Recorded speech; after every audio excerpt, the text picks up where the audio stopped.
पवित्र श्रीमद् भागवत गीता, पवित्र चारों वेद, पवित्र कुरान शरीफ, पवित्र बाइबल, पवित्र गुरु ग्रंथ साहिब, पवित्र कबीर साहिब की वाणी में छुपे हुए गूढ़ रहस्य अर्थात तत्व को जानने के लिए कृपया अवश्य सुनिए जगत गुरु तत्वदर्शी संत रामपाल जी महाराज के मंगल प्रवचन।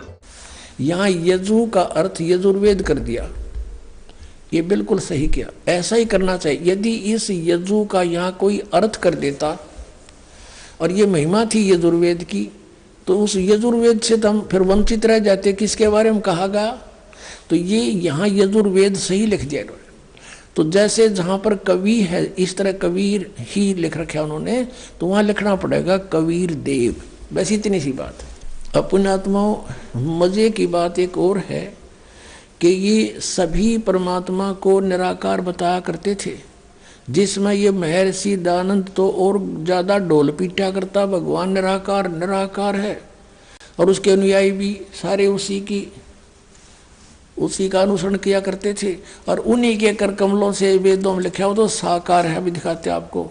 वो सतलोक में रहता, ऊपर तेजों में लोक में देखना। अब हमने यजुर्वेद रख दिया, हम फिर ऋग्वेद पर आ गए। ये वही ऋग्वेद है जो अभी आपको दिखाया था पहले, यजुर्वेद से पहले दिखाया था। ये है।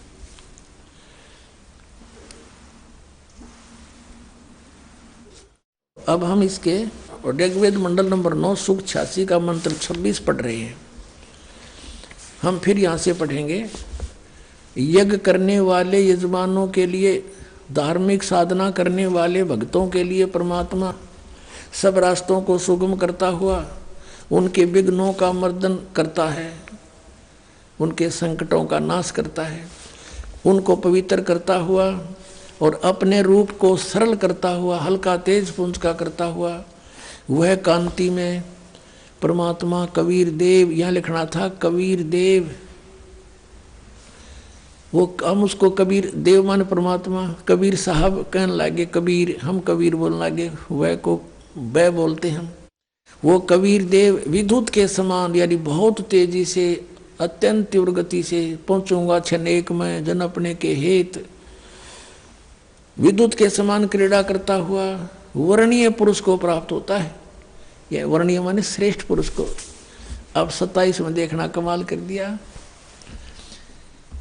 क्या लिखा कि जो परमात्मा ध्रुवलोक के तीसरे पृष्ठ पर विराजमान है, वहाँ रहता है सतलोक में, वहाँ बैठा है भगवान।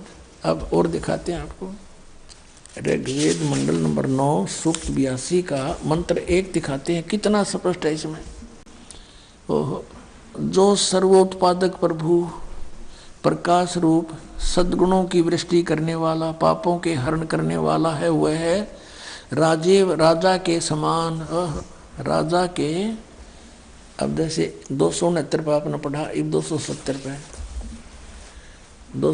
पे राजा के समान दर्शनीय है, देखण जोगा साकार है।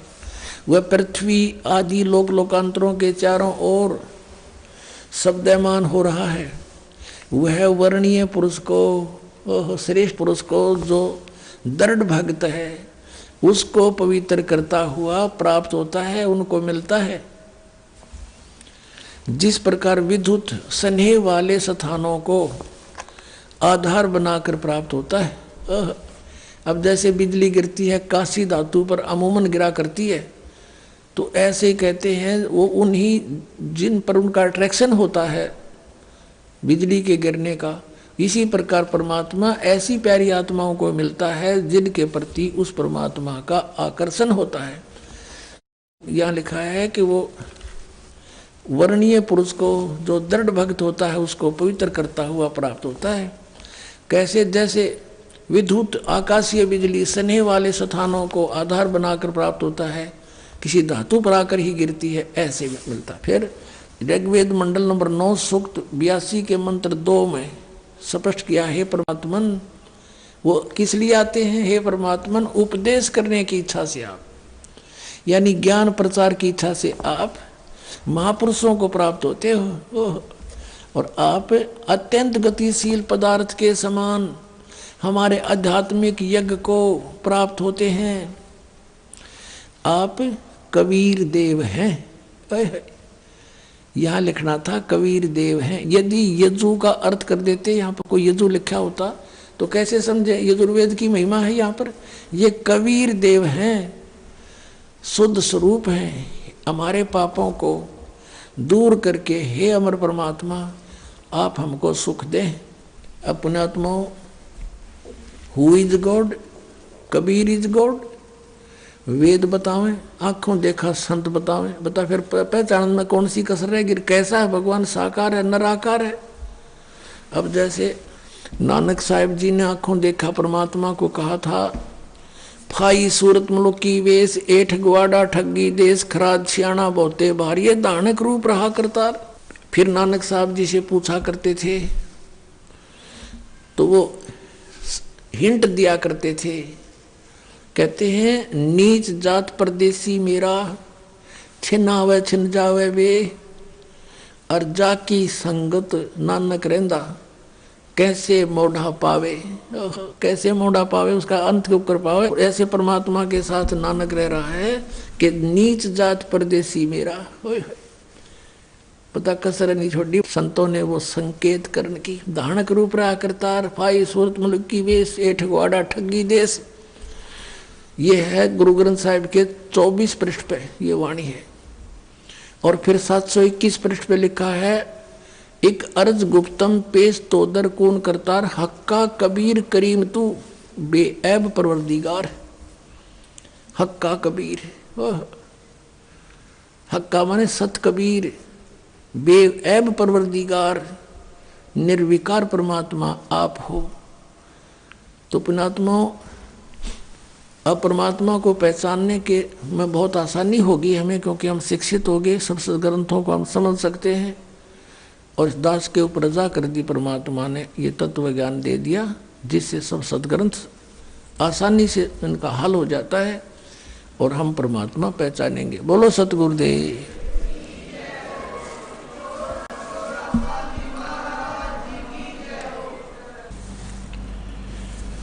परम पिता परमात्मा पूर्ण ब्रह्म सर्व सृष्टि रचनहार कबीर देव, कबीर साहेब, कबीर परमेश्वर जी,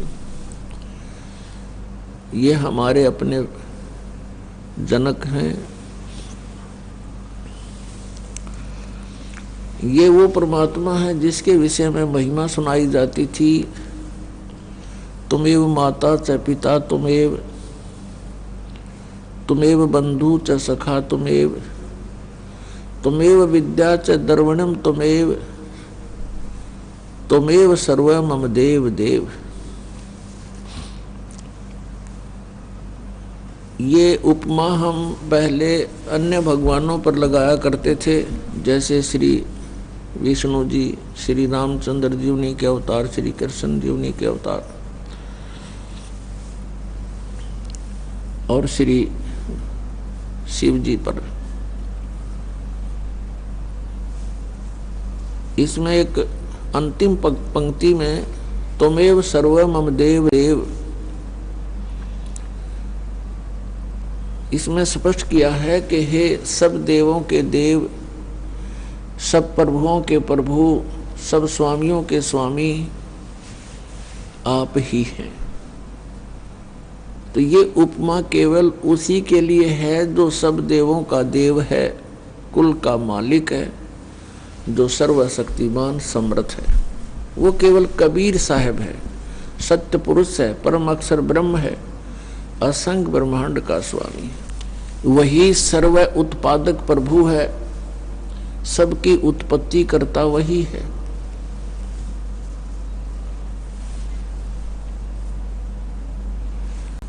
वो हमारा हमदर्द है। हम यहाँ काल के लोक में फंसे हुए हैं।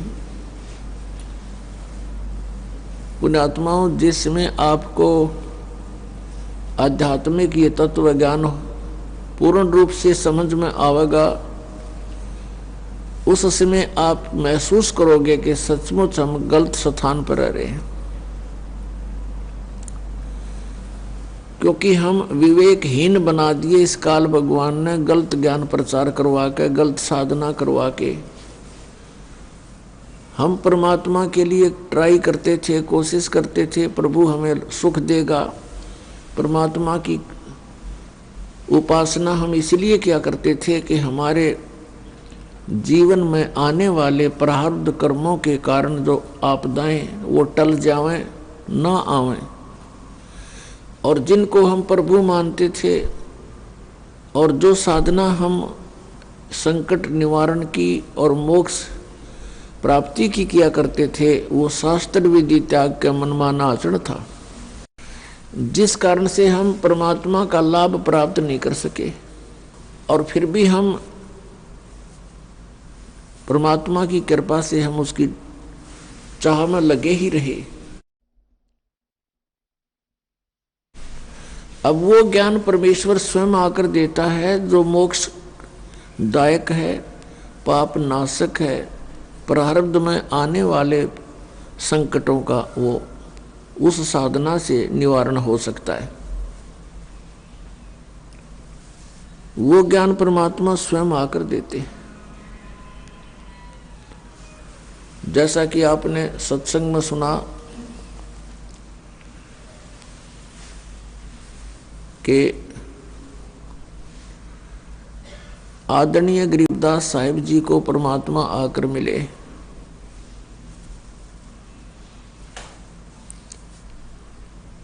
और ये विधान है परमात्मा का, वो ऐसी लीला किया करता है।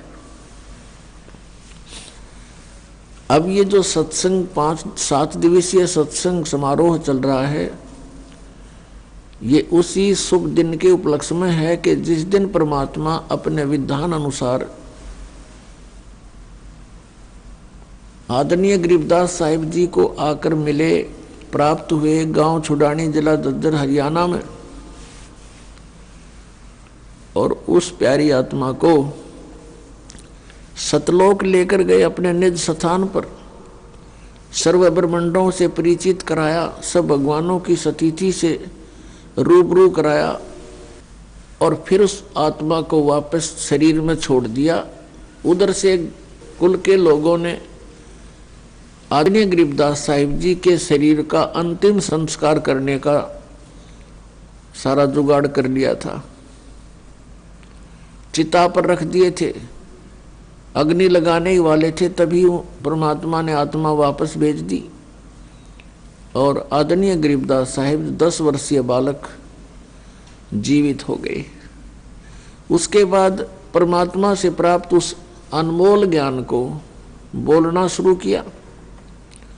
एक गोपाल दास नाम के दादूपंथी संत थे, उन्होंने उस वाणी को लिपिबद्ध किया जो आज हमारे पास उपलब्ध है। पुण्यात्मा गरीबदास साहिब जी ने कहा है, हम देखा सो साच है और सकल प्रपंच। हमने जो देखा है भगवान को और सब सतिथि से परिचित हुए हैं, ब्रह्मांडों को देखा है, वो सत्य है। बाकी आप जो सुनते रहे हो वो सब अज्ञान था। पुण्यात्मा, ये जो 7 दिवसीय सत्संग समारोह चल रहा है, ये उस शुभ दिन के उपलक्ष्य में है कि उस दिन फाल्गुन सुदी द्वादशी, फागण उतरते की द्वास अपनी देसी भाषा में, और सन 1727 का वो शुभ दिन परमात्मा आए। हमारे लिए ये अमृत ज्ञान, ये तत्व ज्ञान आदरणीय गरीबदास साहिब जी के अंतःकरण में फीड करके उसको वापस छोड़ दिया। और वो ज्ञान आज हमें उपलब्ध है, जिसके आधार से हम सब सदग्रंथों को आसानी से पहचान रहे हैं, परमात्मा को पहचान रहे हैं। अब वो अमृतवाणी है, जैसे गीता जी अध्याय नंबर 4 के श्लोक नंबर 32 में कहा कि अर्जुन, आध्यात्मिक अनुष्ठानों की, धार्मिक अनुष्ठानों की अर्थात यज्ञों की जानकारी विस्तार के साथ ब्रह्मण मुखे यानी सच्चिदानंद घन ब्रह्म की वाणी में विस्तार के साथ कहे गए हैं। और उस ज्ञान वह तत्व ज्ञान है,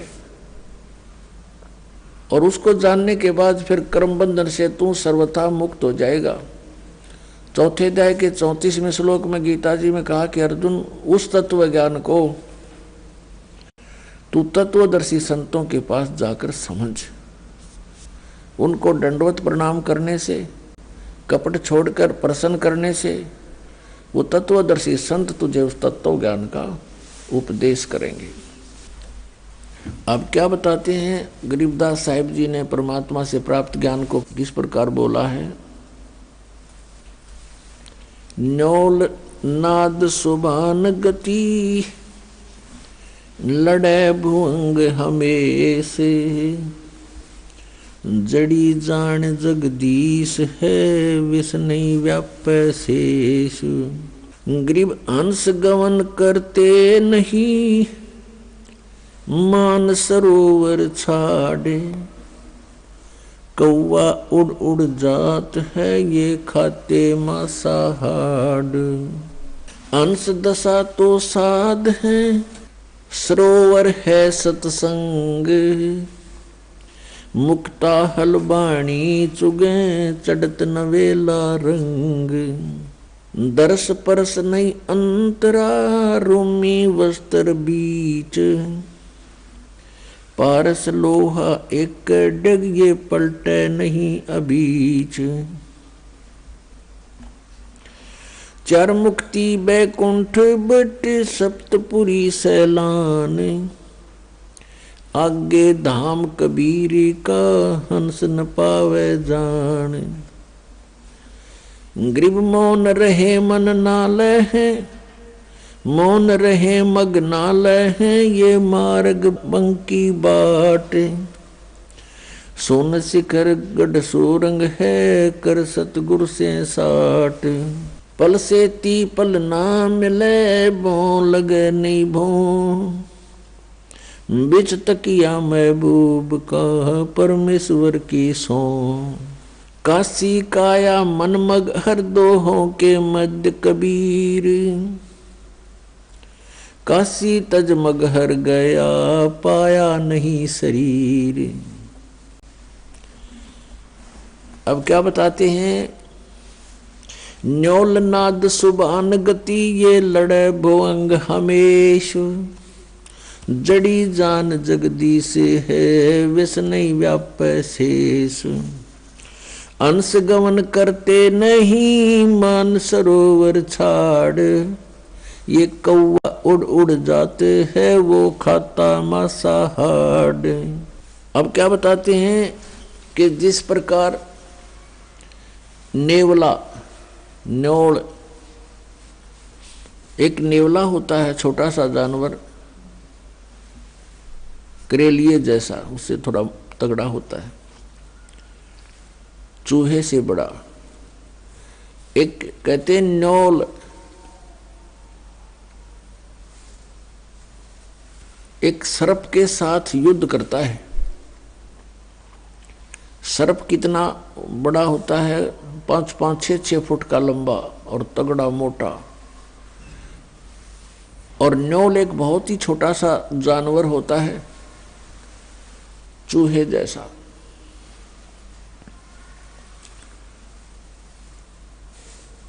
और वो सर्प के साथ लड़ता है।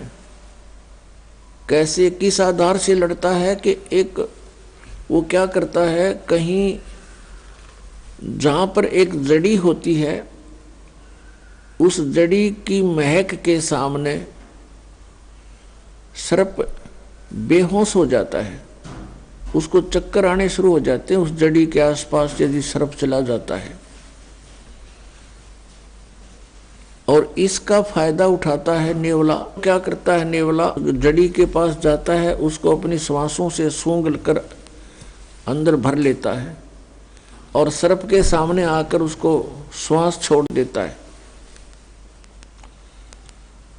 और सर्प लड़ने को तैयार होता है तो उसके मुंह के सामने श्वास छोड़ देता है, उसको चक्कर आने शुरू होते हैं और सर्प भाग जाता है।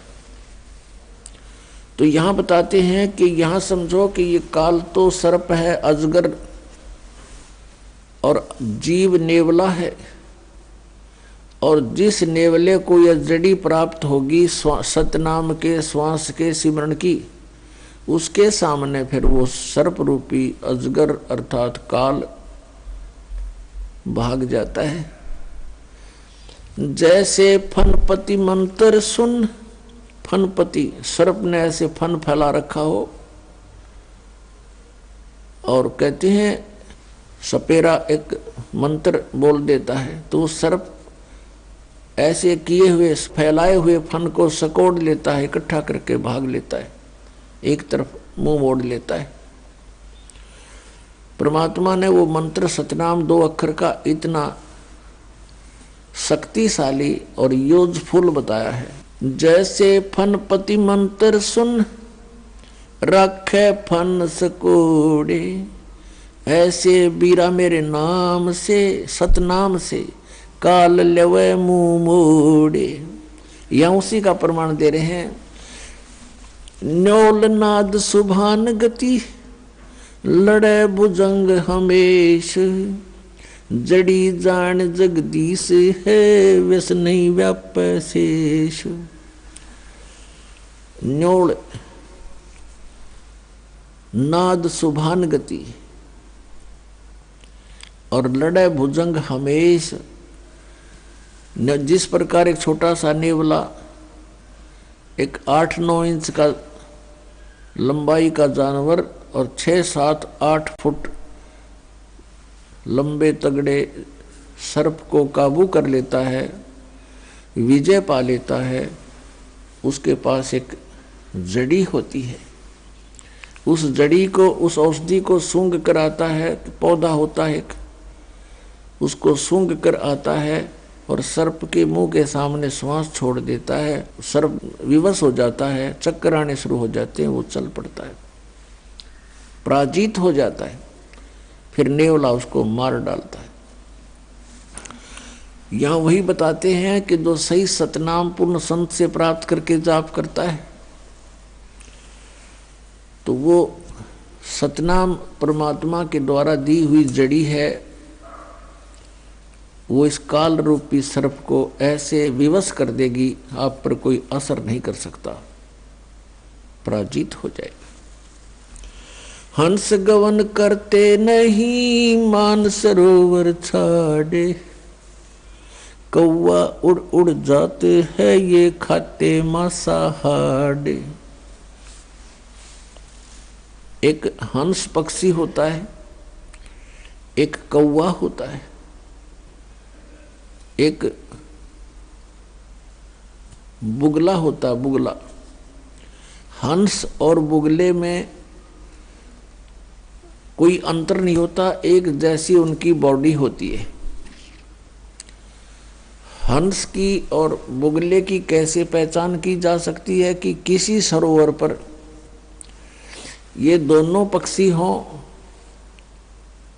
उनकी ये पहचान होगी कि बुगला तो खाएगा मच्छी, कीड़े मकोड़े गोगे, और हंस नहीं खाता। हंस केवल मोती खाता है।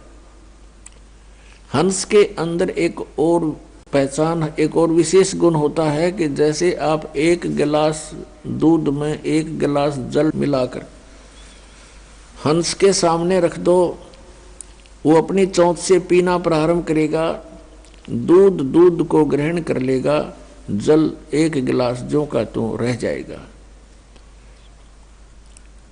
उसके अंदर परमात्मा ने ऐसा गुण दिया है। कहने का भाव ये है कि जैसे अच्छी आत्माएं होती हैं जो परमात्मा की भक्ति करते हैं, वो विकार रूपी कीड़े मकोड़े नहीं खाते, जैसे शराब पीना, मांस खाना, अश्लील गाने सुनना और नाचा कूदी करना, बेमतलब के फंड बकवाद करना, ये समझो बुगले के लक्षण हैं। और हंस वो होता जिसने दूध और पानी छान लिया, अलग अलग कर लिया, भले और बुरे को पहचान लिया, कौन परमात्मा है, कौन सा मंत्र है जो मोक्षदायक है, कौन से कर्म हैं जो हमने करने चाहिए, कौन से कर्म ना करने चाहिए। जिस व्यक्ति ने ये दूध और पानी छान लिया, पहचान लिया, अलग अलग जान लिया, वो हंस तुल्य होता है। इसके अतिरिक्त वो बुगले के तुल्य प्राणी होते हैं। कहा है कि हंस गवन करते नहीं मान सरोवर छाड़, और कौवे उड़ उड़ जाते हैं वो खाते मांसाहार।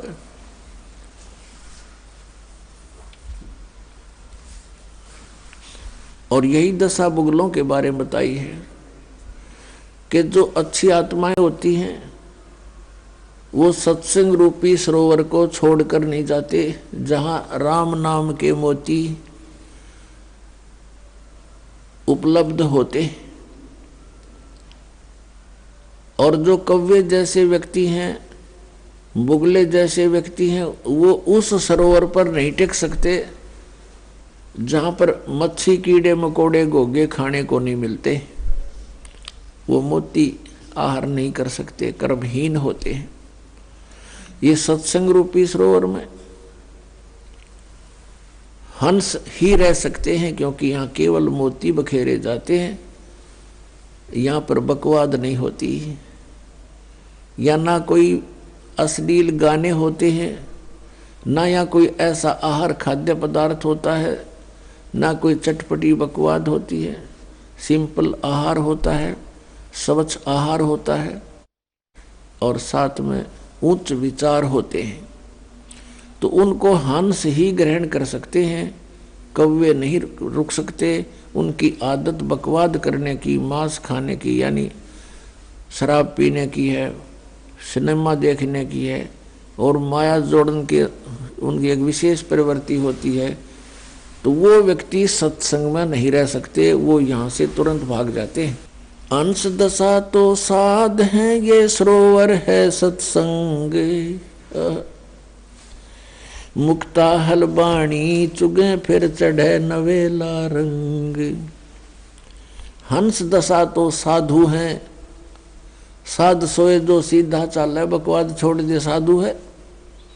भक्ति करे, सत भक्ति करे, वो साधु है। कहते हंस जैसी दशा के तो ये संत हैं, भक्त हैं। और ये सरोवर है सत्संग, जहां उनको मोती, सतनाम रूपी, सत्संग रूपी मोती प्राप्त कराए जाते हैं। और फिर चढ़त नवेला रंग, जितना अधिक सत्संग सुनोगे उतना ही अधिक आपका भाव भगवान में बनता चला जाएगा। फिर क्या बताते हैं, दरस परस नहीं अंतरा, रोमी वस्त्र बीच, पारस लोहा एक डग ये पलटे नहीं अभीच। क्या बताते हैं कि यदि सत्संग में भी रहते हैं, आ भी जाते हैं किसी कारण से, किसी के कहने सुनने से, तो वो ऐसे बताए हैं कि जैसे एक पारस पत्थर होता है, उस पारस पत्थर के साथ में अगर लोहे को लगा दिया जाए वो सोना बन जाता है। लगाने का मतलब है उससे ऐसे बिल्कुल टच होना चाहिए, ऐसे टच हो जाए तो सोना बना देता है। और उनके बीच में वो रखा निकट दिखाई देता है, और बीच में जरा सा भी अंतर रह गया, यानी कहते रूमी वस्त्र अंतरा। एक उदाहरण दिया कि बिल्कुल बहुत ही पतले वस्त्र भी की मोटाई जितना भी अंतर बीच में रह गया दोनों के, वो लगते तो ऐसे जैसे बिल्कुल साथ लगे हुए, लेकिन वो सोना नहीं बन रहा, क्योंकि उससे वो टच नहीं हो रहा। लगता है जैसे इस बिल्कुल साथ ही खड़ा है, रखा है, बिल्कुल टच हुआ है, लेकिन टच ना होने से अभी वो सोना नहीं बना। तो यहाँ बताते हैं, इसका भावार्थ बताते हैं कि जैसे कोई व्यक्ति सत्संग में आ भी रहा है और फिर सत्संग के उन वचनों को हृदय में उतार नहीं रहा, तो वो सत्संग में आता भी रहे उसके असर नहीं होगा, क्योंकि वो अभी मिला नहीं है। तो यहाँ बताते हैं कि दर्श परस नहीं अंतरा रोमी वस्त्र बीच और पारस लोहा एक के डिग पर पलटत नहीं अबीच। अब जैसे किसी ने उपदेश भी ले रखा है, श्रद्धा है नहीं गुरुदेव के प्रति, तो वो रह अवश्य साथ रहा है लेकिन वो मिला नहीं है। जैसे परमात्मा अपने नित्य में पढ़ते हो, बिन सतगुर मिले मोहे ना पावे, और वैसे मिले कैसे कि सतगुरु के साथ एक रस नहीं होता तब तक परमात्मा प्राप्ति नहीं होती। सतगुरु तो मिला हुआ है, नाम भी मिला हुआ है, हृदय में जगह है नहीं तो मालिक प्राप्ति नहीं हो सकती। भाव ये है कहने का, काया काशी मन मघर दोहों के मध्य कबीर, काशी तज मघर गए पाया नहीं शरीर। श्वेत वर्ण शुभ रंग है नगरी अकल अमान, तन मन की तो गम नहीं निज मन का स्थान। निज मन ऊपर परम पद राग रूप धर्म धीर, दूजे को तो गम नहीं तावा मैल कबीर। निज मन से ती मन हुआ मन से ती तन देह, देही में कछु ना हुआ तो नाहक लाई खे। बेरा साटे बेचिया बैरागर सुल्तान, मालन को जाना नहीं बेबुद्धि खेचा तान। शेर बेर पलड़ चढ़े एक पड़ा भोमाही, मालन और सुल्तान को हलकारे ले जाही। 2.5 लाख की पावड़ी एक पैसे का बेर, देख अदम सुल्तान को कैसे डारी मेर। 9 लख नानक नाद में 10 लख गोरख तीर, लाख दत्त संगी सदा चरणों चरच कबीर।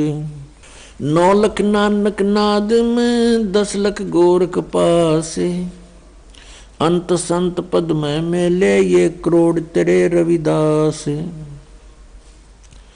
रामानंद से लक्ष गुरु तारे सिसके भाए, चेलों की गिनती नहीं जो पद में रहे समाये। फिर पांडवों की यज्ञ में शंख पचायन टेरी, 12 कोट पंडित जहां पड़ी सबन की मेरे। करी कृष्ण भगवान को चरणामृत सो प्रीत, शंख पचायन जब बजा लिया द्रौपदी सीत। 12 कोट पंडित जहां और ब्रह्मा विष्णु महेश, चरण लिए जगदीश को जिसको रटता शेष। वाल्मीकि के बाल सम नाही तीनों लोक, सुर नर मुनि जन कृष्ण सुधिये पंडों पाई पोख। 100 करोड़ बानी कही पहले चोले चावे, दूजे चोले कृष्ण को लिए साध के पाव। कथा रामायण रस भरी आगम अगम अगाध, वाल्मीकि के चरण को सब ही चर्चा साध। गुरुड़ बोध बेदी रचिए राम कृष्ण हैरान, लंका पर धावा किया जद का कहूँ बयान। उत्पत्ति पर लो जाते हैं ये अंत कोट ब्रह्मंड, जोग जीत समझाइया जब उदरे काग भूषण। वशिष्ठ विश्वामित्र से ये आवे जावे अनेक, कागभूषण की पलक में जो चावे सो देख। ऐसे कागभूषण हैं ये जोग जीत के दास, चर्चा ज्ञान सुनाए कर दीन्या पद में बास। दुर्वासा और मुनिंद्र का हुआ ज्ञान संवाद, दत्त तत्व में मिल रहे जागर विद्यानवाद। बौर समस्तर बेज को समझाए मंसूर, सिमली पर साका हुआ पहुंचे तख्त हजूर। सिख बंदी सतगुरु सही चकवे ज्ञान अमाने, शीश कटा मंसूर का फिर दिया जद्दान। दीन दयाल मिले सुल्ताने को बलक बुखार बदशाही, 18 लाख तुरा तजा पर से अलख अलाई। अब इसमें क्या बताना चाहा आदरणीय गरीबदास साहिब जी ने कि 9 लख नानक नाद में और 10 लख गोरख तीर, लाख दत्त संगी सदा चरणों चरच कबीर। नानक साहब जी जैसी पुण्यात्माओं कहते हैं लाखों की संख्या में पार कर दी, और 10 लाख गोरख तीर, गोरख जैसे सिद्ध पुरुष जो यहाँ एक छोटी सी सिद्धि प्राप्त करके प्रभुता को प्राप्त था, कहते इसे ऐसे 10 लाख परमात्मा के को ने पार किए जो ऐसी ही भूल में भटक रहे थे। लाख दत्त संगी सदा चरणों चरच कबीर। दत्तात्रेय जैसे भी लाखों पुण्यात्माओं को परमात्मा कबीर जी ने पार किया सत भक्ति देकर। फिर बताया कि रामानंद से लक्ष्य गुरु, तारे सिसके भाई, और चेलों की गिनती नहीं जो पद में रहे समाये। रामानंद जी जैसे लक्ष्य गुरु यानी लाखों गुरु उतार दिए, उनको शिष्य बनकर, उनका परमेश्वर रामानंद जी के शिष्य बन करके उनको सतमार्ग समझाया, और गुरु मर्यादा बनाए रखने के लिए अति आवश्यक जाना, इसलिए उन्होंने रामानंद जी को गुरु बना करके ये मर्यादा कायम रखी कि गुरु बिन माला फेरते, गुरु बिन देते दान, गुरु बिन दोनों निष्फल हैं चाहे पूछो वेद पुराण। अब क्या बताया है, काया काशी मन मघर, दोहों के मध्य कबीर, और काशी तज मघर गए पाया नहीं शरीर। पुण्यात्माओं अज्ञान को हटाने के लिए परमात्मा स्वयं आते हैं, और वो एक तत्वदर्शी संत की भूमिका करते हैं, यानी तत्व ज्ञान प्रचार करते हैं। अच्छी आत्मा को मिलते हैं, उनको अपने सामर्थ्य से परिचित कराते हैं। ये विधान है परमात्मा का। एक रामानंद नाम के बहुत बड़े विद्वान माने जाते थे, पंडित जी थे। चारों वेदों के, गीता के, 18 पुराणों के वो मर्मज्ञ माने जाते थे, और उन्होंने आकर के वहाँ बनारस में अपना, काशी में अपना डेरा स्थापित किया, और 1400 ऋषि बनाए प्रचारक, वो प्रचार किया करते थे। और स्वामी रामानंद जी ये विष्णु जी के उपासक थे। श्री विष्णु जी को वो इष्ट मानते थे, गीता और वेदों का प्रचार करते थे, 18 पुराणों को वो एक विशेष ग्रंथ मानते थे, वेदों के तुल्य मानते थे।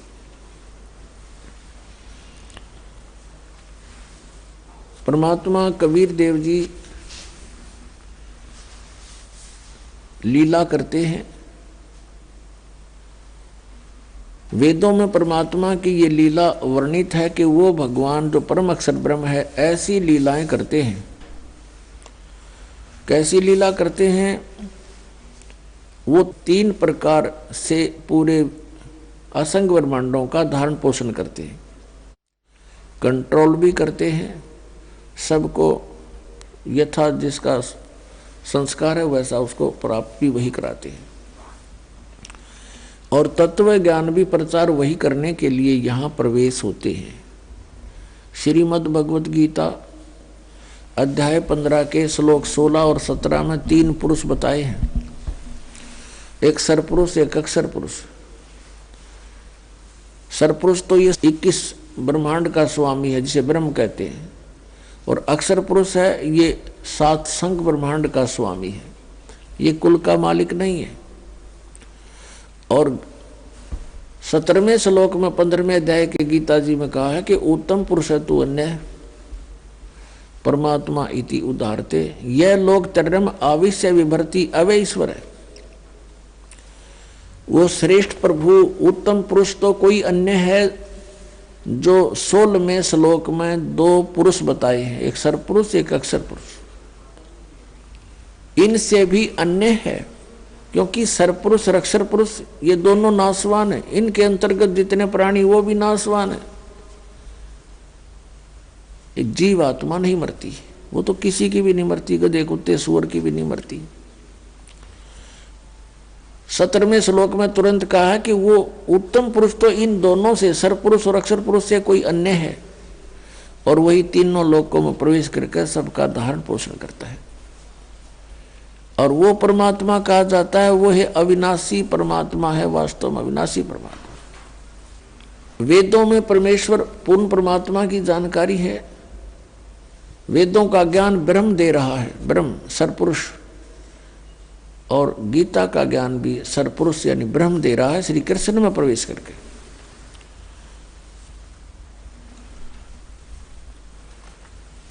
और इस बात से अपरिचित थे कौन? स्वामी रामानंद जी। वो श्री विष्णु को सर्वेश्वर महेश्वर मृत्युंजय कालज्य माना करते थे। ऋग्वेद मंडल नंबर 9 और सूक्त नंबर 1 के मंत्र नंबर 8 में और 9 में स्पष्ट किया है कि वो परमात्मा एक सुंदर शरीर धारण करता है और 3 प्रकार के शरीर धारण करता है और सबका धारण पोषण करता है उसी आधार से। एक शरीर के एक रूप में वो रहते हैं सतलोक के अंदर, ऊपर के सभी ब्रह्मांडों में अलग अलग रूप धारण करके वो स्थिर रहते हैं वहां पर। उसमें एक रोम कूप के अंदर करोड़ सूर्य मिला दे, करोड़ चंद्रमा, ऐसा प्रकाश है उस परमात्मा के शरीर का, एक रोम कूप का। यदि वो परमात्मा उसी रूप में यहां आ जाए तो हम कुछ नहीं देख सकते उनको। वो परमात्मा अपना अन्य एक हल्का तेज पुंज का रूप बना करके यहां प्रवेश होते हैं।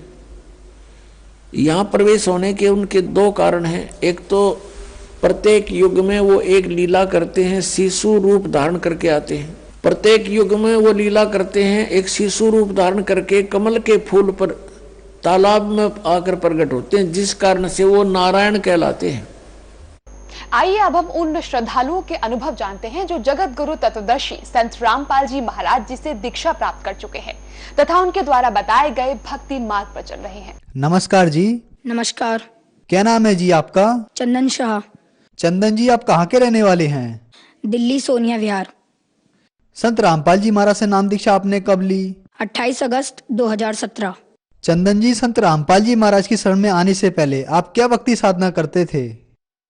हिंदू धर्म में प्रचलित सभी देवी देवताओं की भक्ति किया करते थे। जैसे काली माँ की हम इष्ट मान के उनकी पूजा किया करते थे, और बाकी जैसे मम्मी पापा कहा करते थे कि आज बेटा रविवार है, आज जाओ आप शिव जी को जल चढ़ाओ, तो जाते थे। जो जो हमें कहा जाता था हम सभी भक्ति साधनाएं करते थे। बल्कि हमें यह भी नहीं पता था कि लाभ कहते किसे हैं, क्योंकि इन लोगों का विधान है, इन देवी देवताओं का, कि जैसा कर्म करेगा वैसा ही ये दंड देंगे या हमें वैसा ही परिणाम देंगे। तो ना ही तो ये हमें सुख दे सकते थे, ना ही कोई अन्य लाभ दे सकते थे। जैसा हम कर्म करते थे वैसा ही ये दे सकते थे। इस वजह से हम जैसा कर्म करते थे हमें प्रारब्ध प्राप्त होता था। जैसे मेरी मम्मी को बहुत पुराना कमर का दर्द रहता था, वो तमाम डॉक्टरों से दिखाया, तमाम MRI करवाए, एक्सरे करवाए, पर कहीं से लाभ प्राप्त नहीं हुआ, क्योंकि वो सही नहीं हो रहा था। बहुत जगह हमने धक्के खाए। फिर उसके बाद मम्मी ने अंत में जाके मम्मी ने हार मान ली कि अब फिर मम्मी को किसी ने बताया कि ये एक गुरु हैं, जय गुरुदेव जी, आप उनके पास जाइए, वहाँ से सही होगा। तो मम्मी ने उनसे नाम भी लिया, और लेकिन वो भी करते करते मम्मी को कोई लाभ प्राप्त नहीं हुआ। उनकी भी भक्ति मम्मी अभी तक करती आ रही थी। फिर मेरे मामा जी थे, और बाकी मेरे मामा जी के भूत भी लगा करते थे। हमारे भूत प्रेत की बाधाएं थी। हमारे घर में काफ़ी भूत प्रेत की बाधाएं थी, जिनसे हमारे घर में हमारे नाना जी ख़त्म हो गए, दादाजी, ऐसे करते करते हमारे सारे बुजुर्ग ख़त्म होते जा रहे थे। भूत प्रेत की ज़्यादा बाधाएं थी हमारे घर में। और बाकी मेरी बहन की तबीयत ख़राब रहती थी, काफ़ी कमज़ोर थी वो। उसकी कभी पैरों की नस चलने लग जाती तो उसे अस्पताल लेके भागना पड़े। हफ्ते में कम से कम 4 दिन तो अस्पताल में बीतते थे हमारे। बाकी मेरी भी तबीयत ख़राब रहती थी। मुझे अचानक से फीवर होता था और पता नहीं कब वो बढ़ जाता था, हाई लेवल पे हो जाता था। और संत रामपाल जी महाराज से जुड़ने से पहले मुझे टाइफाइड हो गया। टाइफाइड जो हुआ तो फिर मेरे को हाई लेवल का टाइफाइड हो गया। उसमें डॉक्टर के पास गए तो उन्होंने कहा कि उन्होंने मेरा खून जांच किया। सबसे पहले उन्होंने बताया इसका खून काला हो चुका है, अब ये जिंदा नहीं बच सकता, अब आप कहीं पे भी ले जाओ इसे, ये जिंदा नहीं बच सकता। हमें काली माँ की भक्ति करते हुए हमें कोई लाभ नहीं मिले। हमने उन्हें इष्ट रूप में पूजा, हमें कोई लाभ नहीं हुए, बल्कि हमें दिन प्रतिदिन नुकसान होती रहती थी। हमारी आर्थिक तंगी थी, काफ़ी फाइनेंशियल प्रॉब्लम थी हमारे घर में। तो जगत गुरु तत्वदर्शी संत रामपाल जी महाराज से जुड़ने से पहले हम जितनी भी भक्ति साधनाएं करते थे उनसे हमें कोई लाभ प्राप्त नहीं हुए। तो फिर इन सब परेशानियों के बीच आपको संत रामपाल जी महाराज की जानकारी कहाँ से मिली? हाँ, हमारे मामा जी आए थे हमारे घर पे, तो उन्होंने हमें ज्ञान गंगा पुस्तक दी। तो मेरे अंदर ललक आ गई कि अब ये ज्ञान गंगा पुस्तक है, इसे पढ़ना चाहिए, अच्छी ज्ञान की पुस्तक है। तो मामा ने कहा कि इसे ज़रूर पढ़ना। तो मैंने उसे 3 महीने में पढ़ी, और उसके बाद मैंने ज्ञान समझ के सदगुरु संत रामपाल जी महाराज के पास पहले मैंने अपनी मम्मी को भेजा कि मम्मी आप जाओ, नाम लेकर आओ, अगर आपको कुछ लाभ मिलता है तो मैं भी आपके साथ जुड़ जाऊंगा। तो फिर मम्मी ने वहाँ से नाम दीक्षा ली। तो मम्मी आई तो मम्मी के कमर का दर्द एकदम छूमंतर हो गया, जैसे ऐसा लग रहा था कि वो दर्द था ही नहीं उनके। और फिर मैंने सोचा कि जब मम्मी के सही हो गया तो मुझे भी सही हो जाएगा। फिर मैंने मम्मी से कहा मम्मी बस आप मेरे को नाम दिला दो। मेरे रीढ़ की हड्डी में उस समय बहुत दर्द रहता था, टाइफाइड की वजह से भूख नहीं लगती थी मुझे, तो रीढ़ की हड्डी में ज़्यादा पेन रहता था मेरे। मैं बेड पे पड़ा रहता था। और फिर जिस दिन नाम लेने जाना था 28 अगस्त को 2017 में, तो मैं उस दिन 5 किलोमीटर साइकिल अकेले चला के लोनी तक गया था। आप मानेंगे नहीं, मेरी तबीयत इतनी ख़राब थी, फिर भी मैं संत रामपाल जी महाराज से मैंने कहा अगर आप भगवान हों तो आप मेरे को अपने पास सही सलामत लेकर अपने पास तक पहुंचा दो, मैं आपसे ज़रूर नाम दीक्षा लूँगा। और फिर जब मैं वहाँ तक गया मेरे कमर का दर्द बिल्कुल ख़त्म हो गया नाम लेने से पहले। तो ऐसे करके हमने वहाँ पे सदगुरु रामपाल जी महाराज से नाम दीक्षा ले ली। चंदन, हमने सुना है कि संत रामपाल जी महाराज से नाम दीक्षा लेने के बाद श्रद्धालुओं को बहुत सारे लाभ प्राप्त होते हैं। तो क्या संत रामपाल जी महाराज से नाम दीक्षा लेने के बाद आपको भी कोई लाभ प्राप्त हुए? जी हाँ सर, हमें लाभ प्राप्त हुए। हमें सबसे पहले तो आध्यात्मिक ज्ञान पता लगा। हमें ये पता लगा कि आखिर सच्ची भक्ति क्या है, उसकी विधि क्या है। शास्त्र अनुकूल भक्ति प्राप्त हुई संत रामपाल जी महाराज से। उसके बाद हमें शारीरिक सुख भी मिले, आर्थिक सुख भी मिले। जैसे कि मम्मी के कमर का दर्द सही हुआ, बहुत पुराना दर्द। मैं भी अस्पताल में ही रहता था, हफ्ते के 4 दिन हमें अस्पताल दौड़ना पड़ता था, कैसे भी किसी भी कारण, किसी को कुछ हो जाता था, किसी को कुछ हो जाता था। तो हमारे उन सब चीज़ों में फ़र्क आया। फिर हमने संत रामपाल जी महाराज से जब नाम लिया, उसके 15 दिन बाद हमारे घर में ऐसा माहौल बनने लग गया कि जैसे अब सुख ही सुख थे हमारे घर में, क्योंकि अब कलेश रहता नहीं था ज़्यादा, क्योंकि परमात्मा का ज्ञान सबको मिल गया था। इस वजह से ज़्यादा कलेश नहीं रहता था। पापा को काफ़ी ज़्यादा टेंशन रहती थी पहले, तो अब वो भी नहीं रहती थी। टेंशन इस बात की थी क्योंकि पापा के ऊपर कर्जा काफ़ी चढ़ गया था। तो अब संत रामपाल जी महाराज से जुड़ने के बाद पापा का कर्जा धीरे धीरे उतरता जा रहा है। और बाकी मेरी बहन जो तबीयत खराब रहती थी उसकी वो काफ़ी कमज़ोर थी हमारे घर में सबसे ज़्यादा। जैसे ही मेरे को टाइफाइड हुआ था ना, उनसे पहले उन्हें चिकनगुनिया हो गया था, तो वो एडमिट थी अस्पताल में। हम संत रामपाल जी महाराज से इसी बीच जुड़ गए, तो हमने कह दिया कि आप डॉक्टर को कि आप इन्हें डिस्चार्ज करो, अब जो करेंगे हमारे संत रामपाल जी महाराज सही कर देंगे। एक रात में भगत जी आप मानेंगे नहीं, मेरी बहन सवेरे उठी, हमें उसे हर जगह ले जाना पड़ता था, कहीं पे भी जाती थी तो उसकी तबीयत इतनी खराब थी, चल नहीं पाती थी। सवेरे उठी और उसने खुद ही गई बाथरूम में, उसने मुंह धोया, आई और खाना भी उसने खुद ही खाया। हमें खिलाना पड़ता था, बेड पे ले जाना पड़ता था उसे खाना खिलाने के लिए, पर लेकिन वो खुद उठ के आई और उसने खुद खाना खाया। और उस दिन के बाद आज तक है हमारे घर में किसी ने भी एक टैबलेट तक नहीं खाई है किसी भी बीमारी की, वो सही हो जाती है अपने आप। और बाकी अन्य लाभ ये हुआ, परमात्मा ने मुझे दर्शन दिए सदगुरु रामपाल जी महाराज ने, और वो मुझे सतलोक लेकर गए 12 अप्रैल सन 2018 में। मेरे को वो सतलोक लेकर गए परमात्मा। सतलोक में भी मेरे को विश्वास तो नहीं हो रहा था, पर लेकिन मैं उस दिन 8 बजे मेरी आंख लग गई, मैं सोया और फिर उसके बाद मेरे को काल के दर्शन हुए। मैं काफ़ी डर गया, मैं 10 बजे उठा, 10 साढ़े 10 के करीब उठा मैं, और फिर उसके बाद मेरे को नींद नहीं आई 1:30 बजे तक, क्योंकि मैं काफ़ी डर गया था। मैं सतनाम का जाप करता रहा, मेरे को फरवरी में मिल गया था सतनाम का जाप 25 फरवरी को, और मैं सतनाम का जाप करता रहा 1:30 बजे रात तक, करता रहा। ऐसे करते करते 1:30 बजे मेरे को अपने आप नींद आ गई। उसके बाद जगत गुरु तत्वदर्शी संत रामपाल जी महाराज ने मुझे दर्शन दिए। उनके मतलब उन्होंने जब दर्शन दिए तो उनके शरीर के आगे पीछे रोशनी सी चल रही थी, चक्कर सा था। तो उन्होंने क्या किया, उन्होंने ऐसे करके हाथ बढ़ाया, तो हाथ बढ़ाया, मैंने उनका हाथ पकड़ा, उन्होंने मेरे को खींच लिया।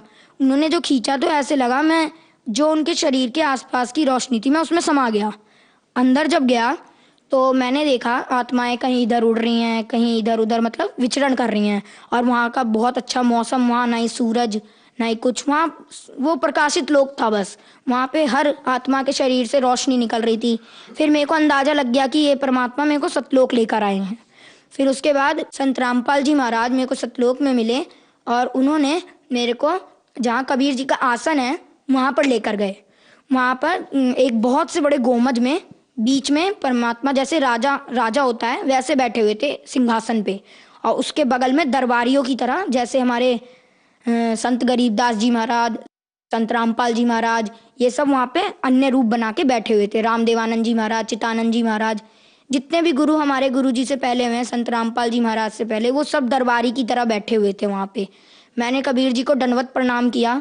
उतने में वहाँ पे एक आत्मा आई, तो कबीर जी ने कहा कि इन्हें ये नए मेहमान हैं, इन्हें सतलोक घुमा दो। तो फिर उन्होंने मेरे को एक यान दिया, यान के अंदर हम जा रहे थे हम दोनों, वो आत्मा भी थी मेरे साथ, वो लेकर जा रही थी। तो एक पहाड़ था, पहाड़ के बीच से वो मुझे निकाल रही थी, मतलब 2 पहाड़ थे, उनके बीच में बिल्कुल गैप नहीं था कि हमारा यान निकल सके। तो मैंने कहा कि आप मुझे मत निकालो, मैं मर जाऊंगा, क्योंकि यहाँ गैप नहीं है, अब इतनी सी जगह में हम कैसे निकलेंगे। तो उन्होंने कहा बेटा यहाँ की कोई भी वस्तु नाशवान नहीं है, ये अमर लोक है, अविनाशी लोक है। तो फिर इतना कहते ही पहाड़ के बीच से हम निकल गए। और जब मैंने आंखें मींच ली, मैं काफ़ी डर गया था। फिर मैंने जब आंखें खोली तो हम पहाड़ को पार कर चुके थे और मुझे कुछ भी नहीं हुआ था। तो फिर उन्होंने मेरे को ऐसे करते करते मेरे को उन्होंने एक वहाँ पे दूध की नदी बहती है वहाँ पे लेकर गए। तो मैं उसे, वो आत्मा तो पी रही थी पर लेकिन मैं पी नहीं पा रहा था उसको। फिर संत रामपाल जी महाराज वहाँ पे दर्शन दिए उन्होंने मेरे को। संत रामपाल जी महाराज के रूप में कबीर जी आए थे वहाँ पे, उन्होंने मेरे को दर्शन दिए और उन्होंने मेरे को फिर अपने हाथों से दूध पिलाया। बहुत अच्छा लगा मेरे को, बहुत अच्छी फीलिंग आई वहाँ पे। मैंने कभी सोचा भी नहीं था कि संत रामपाल जी महाराज इतनी ऊंची शक्ति के हैं।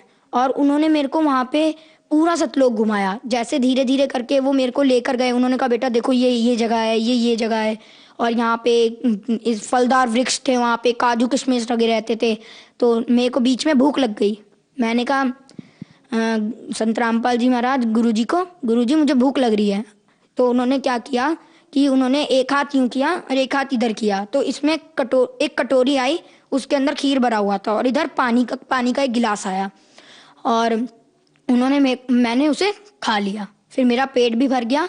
उसके बाद फिर मैंने कहा गुरुजी अब मेरा यहाँ से जाने का मन नहीं कर रहा है, संत रामपाल जी महाराज से कहा मैंने। तो उन्होंने कहा बेटा देखो, तुम यहाँ से जब गए थे तो तुम भक्ति युक्त थे, तुमने अपना कर्म बिगाड़ लिए, तुम्हें जाना नहीं चाहिए था यहाँ से, तुम चले गए, तुम भक्ति युक्त थे, तो अब जब तुम आओगे ना यहाँ पे तो भक्ति युक्त ही आओगे, ऐसे मैं तुम्हें ला नहीं सकता यहाँ पे, जब तक तुम्हारे अंदर भक्ति नहीं होगी, दृढ़ता नहीं होगी मेरे प्रति, मैं तुम्हें नहीं ला सकता यहाँ पे, तुम यहाँ रह नहीं सकते, तुम्हें उस लोक में जाना पड़ेगा, सेवा करनी पड़ेगी, भक्ति करनी पड़ेगी, दृढ़ होके सार नाम लेना पड़ेगा, जब तुम यहाँ आ सकते हो और यहाँ पे जब ही तुम रह सकते हो, वरना मैं तुम्हें यहाँ नहीं रख सकता। तो उन्होंने मेरे को, मैं उस दिन 1:30 बजे सोया था रात में और सुबह 9 बजे उठा। ये तो नॉर्मल सी बात है कि किसी दिन ज़्यादा नींद आ गई तो मैं सो गया, तो मेरे घर में किसी ने उतनी टेंशन भी नहीं ली। तो मैं जब आया मेरे को गुरुजी ने वहाँ छोड़ दिया कि जाओ अब तुम नीचे जाओ, भक्ति करना।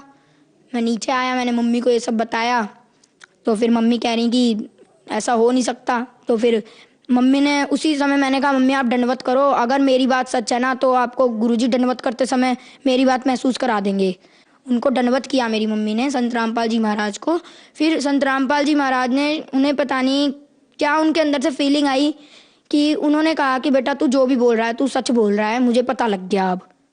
और फिर सतलोक गया मैं, तो मेरे अंदर दृढ़ता आ गई। फिर मैंने सोचा कि अब तो भक्ति करनी है, फिर मैंने जम के भक्ति की और आज भी मैं भक्ति कर रहा हूँ संत रामपाल जी महाराज से जुड़ के। और हमें अनेकों लाभ होते हैं, जैसे कि एक बार मेरे पापा सेल्समैन का काम करते हैं, टॉफी चॉकलेट की सेल करते हैं दुकानों पे। वो आ रहे थे, रास्ते में एक ट्रक आया, ट्रक का पीछे का कुंडा था वो पापा के साइकिल के थैले में फंस गया, तो थैले का सामान तो बिखर गया, साइकिल को कुछ नहीं हुआ, नहीं पापा को कुछ हुआ, बस थैले का सामान बिखर गया। और उतने में वो ट्रक वाला आदमी बाहर आया और उस ट्रक वाले आदमी ने कहा कि आपको जितने भी पैसे चाहिए हो आप मुझसे ले लो, पर लेकिन मुझे छोड़ दो। पर फिर पापा ने कहा कि हमारे गुरुजी संत रामपाल जी महाराज का नियम है, हम आपसे फजूल पैसे नहीं ले सकते, कोई बात नहीं, आप देखने आए हमको यही बहुत है, वरना कोई और तो देखने भी नहीं आता। तो फिर वहां से परमात्मा ने पापा की जान बचाई। संत रामपाल जी महाराज से नाम दीक्षा लेने के बाद आपको बहुत सारे लाभ मिले। पहले आप हॉस्पिटलों के चक्कर लगाते रहते थे, जिससे आपके घर की आर्थिक स्थिति खराब हो गई। आपको और आपकी बहन को संत रामपाल जी महाराज ने ठीक किया। इसके बाद संत रामपाल जी महाराज आपको सतलोक लेके गए और सतलोक के दर्शन कराए। तो जो लोग आज आपको देख रहे हैं, आप उन्हें संत रामपाल जी महाराज के बारे में क्या कहना चाहेंगे? देखिए, मैं संत रामपाल जी महाराज के बारे में जितना कह सके उतना ही कम है, क्योंकि ये एक परमात्मा के स्वरूप हैं और ये कलयुग में उतरे हैं हमारे मुक्तिदाता के रूप में। ये राइट टाइम है, आप आइए, भक्ति कीजिए और पार हो जाइए। मैं संदेश तो दे नहीं सकता, पर लेकिन मेरी रिक्वेस्ट है आप सभी से, ऑल सिटीजन से, कि आप आइए। ये राइट वे ऑफ वर्शिप देते हैं संत रामपाल जी महाराज, सबसे अच्छा तरीका वर्शिप का, और प्रमाणित भक्ति देते हैं विद प्रूफ, हर चीज को वो प्रूफ के साथ बताते हैं। तो आप आइए, संत रामपाल जी महाराज से नाम दीक्षा लीजिए और अपना कल्याण करवाइए। चंदन, संत रामपाल जी महाराज से नाम दीक्षा कैसे ले सकते हैं? संत रामपाल जी महाराज से दीक्षा लेना काफी आसान है।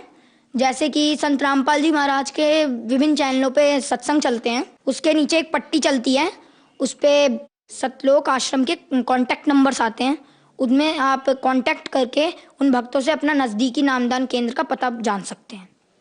धन्यवाद। धन्यवाद।